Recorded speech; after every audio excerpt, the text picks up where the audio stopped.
6-year-old boy and his 5-year-old sister the truth. And I just grabbed their hands and I said, "We found your mommy. And she's in heaven.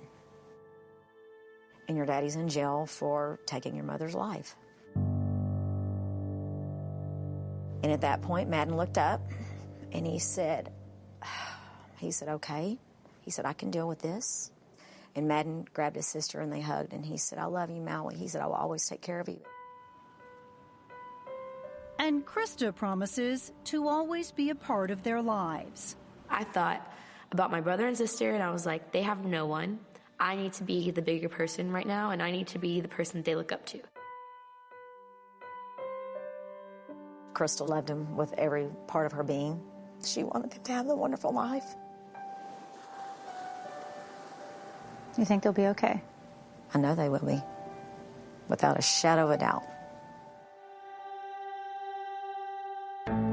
The couple's young children are living out of state with a family friend who is in the process of obtaining full legal custody.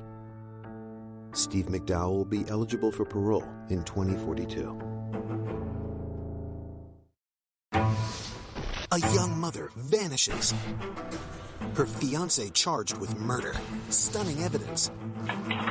His secret girlfriend shows police how she cleaned up the crime scene. There's blood on this chair. There's blood on the table. Justice for Kelsey. 48 Hours, next on CBS.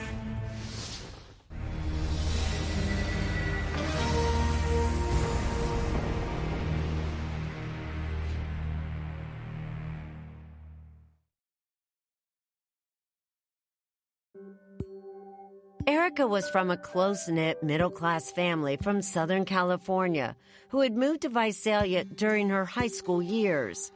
Erica's brother, David Sandoval, says that as the only daughter in the family, Erica was made to feel special. We spoiled her in every kind of way. I mean, she was the only girl. She was the princess. When she turned 15 years old, her family threw her a party, a traditional quinceañera.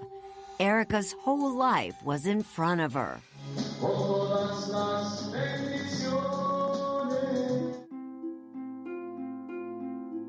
She wanted to find the right guy and then obviously start having a family. Less than a year after Daniel and Erica met, they surprised their friends and family by getting married in Las Vegas. Daniel was 26 years old, Erica 23.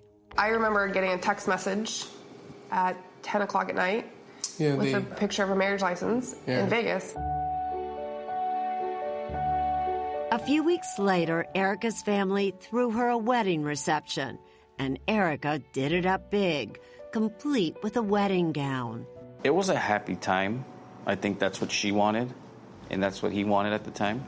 Daniel's motorcycle buddy, Herb Adami, attended, even though he was no fan of Erica's. A few things happened before they even actually got married, and I pulled Daniel aside and I said, "Dude, don't marry this chick." Tell me why. What happened that made you say that? It was all the incidents at the house. Herb says Daniel had told him the story about Erica cutting up the furniture with a razor blade.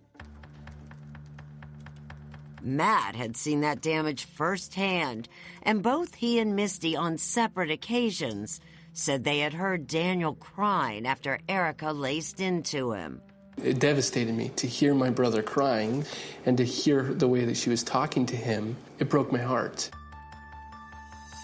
Erica was trying to create a rift in the family between us. To Misty and Matt, it all felt far too familiar. The reason the Green siblings were so close, they say, is because they grew up in a troubled home with an abusive stepfather. Alcohol? Drugs, alcohol, abuse, stuff like that. Were any of you abused? Physical abuse, probably, and some neglect and stuff. Would your stepfather hit you? Yeah. With his hand or with belts, boards, I guess whatever was laying around. Matt